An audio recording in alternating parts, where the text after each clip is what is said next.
about the early history of Buddhism, and I want you to refer back to your notes in last class on the history of Hinduism, and I want you to compare and contrast some of the key facts in Buddhism and Hinduism. So to start off with the history of the Buddha, you have to understand that the original name of Buddha was Siddhartha Gautama, and he was essentially not born with the name Buddha. This is the name he received after reaching enlightenment. He was said to have lived around 566 BCE through about 410 BCE.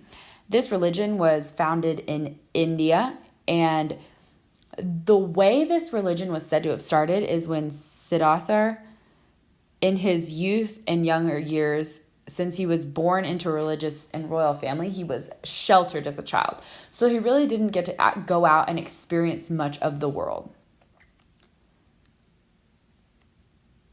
So in his world experience, Siddhartha in early years came into contact with something that we see on pretty much a daily basis, if not is something we live through on a daily basis, which is suffering outside of the castle, is what he encountered. And he encountered, one of his main encounters was seeing somebody old and suffering and getting to that point in their life where they were reaching kind of their means to their ends and getting close to death. So that was one of his major sites of suffering that really kind of weighed down upon him as a person. And seeing this suffering essentially started his path towards enlightenment. The Buddha, in the path to becoming enlightened, was reached after a 6-year meditation, it is said, in the history of Buddhism. So what happened in this meditation is he was said to have sat down under a tree and meditated for 6 years and went through several layers of either consciousness or mindfulness in his state of meditation, and that allowed him to be released from suffering and become enlightened, which essentially is what enlightenment is how to release yourself and relieve yourself from the suffering of this world.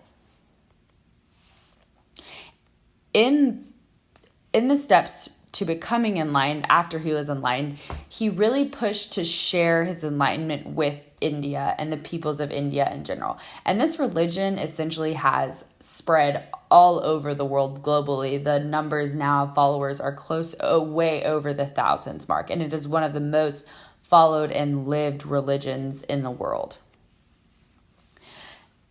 There are two major factors and pathways or beliefs that you see in Buddhism, but actually one of them is that Buddhism, by the followers of Buddhism, is not considered a religion, but actually a way of life.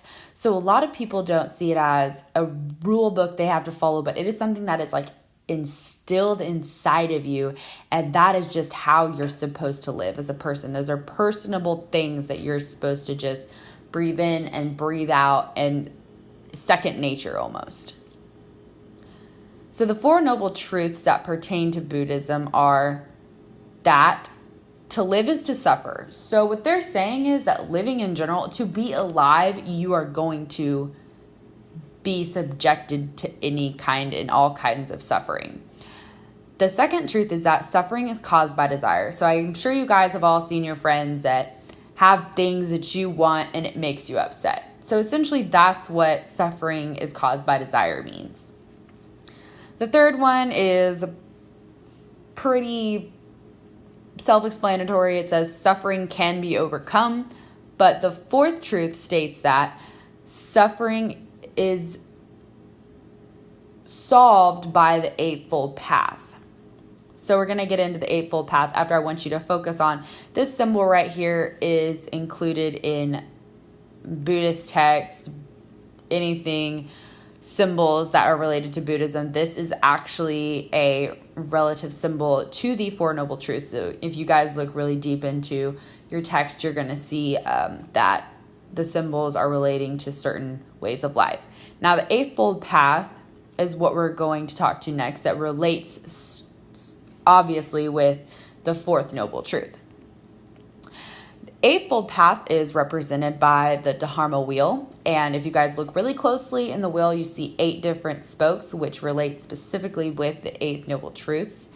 And the 8 noble truths are right to view, right to mindfulness, right to speech, right to action, right to livelihood, right to effort, right to concentration, right to intention. So I want you guys to really look at that list and tell me something in your life in the Americas that may or may not pertain to this list. And if I need to give you a hint, my hint is going to be the right to freedom of speech. So if that gives you a hint, I want you guys to really kind of think into that, okay?